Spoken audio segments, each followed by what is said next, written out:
la partie écologique, GRDF s'est engagé dans son projet de transition environnementale via la production de gaz renouvelable, nos gaz verts. Et pour autant, le dernier levier qui est à activer, c'est celui du locataire et du bien-être dans son logement. Et aujourd'hui, on veut aller plus loin que la rénovation du bâti.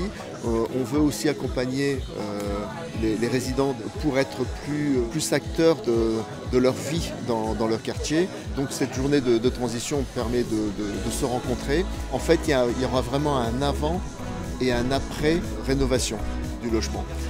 On espère que grâce à cette journée, des personnes se rencontrent.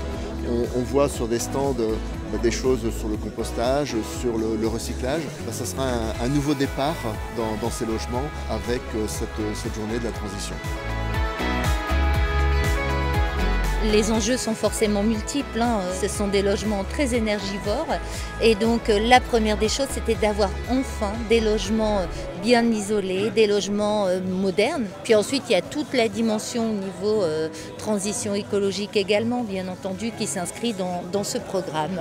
Je trouve que les habitants sont réceptifs, effectivement. C'est important pour eux de voir qu'on s'intéresse à leur vie, à leur quotidien. C'est génial, la découverte.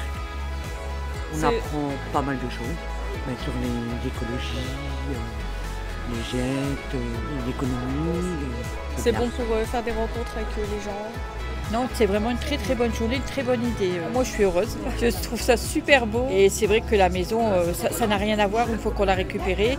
J'ai gagné au niveau de la chaleur, il n'y avait pas d'isolation en haut et tout, que maintenant tout est fait et vraiment elle est très très belle, la maison elle est très très belle. Il faut savoir que les logements étaient en étiquette F et G. Toutes nos actions ont permis de ramener les logements en étiquette C, ce qui fait que les consommations sont divisées par 2 sur l'opération, pour le gaz, pour l'électricité. Donc ça c'est avec des chaudières plus performantes, avec une isolation renforcée des logements. Alors l'avenir de l'énergie c'est de consommer moins et de consommer mieux. Et consommer mieux, ça passe par des éco-gestes et ça passe aussi par du gaz vert. Donc le gaz vert qui se développe de plus en plus dans la région Hauts-de-France. On a déjà 82 unités de méthanisation qui produisent du gaz made in France. Et on espère que dans 5 ans, 10 ans, 15 ans, ça va encore se développer de manière exponentielle. La réhabilitation d'une cité d'une telle ampleur, c'est aussi une formidable opportunité pour nous de réouvrir toutes les portes et de reprendre attache avec l'ensemble des habitants. C'est très important pour nous de voir comment la résidence vit, comment les habitants vivent entre eux, s'il y a une vie associative, s'il y a du lien social, de l'entraide.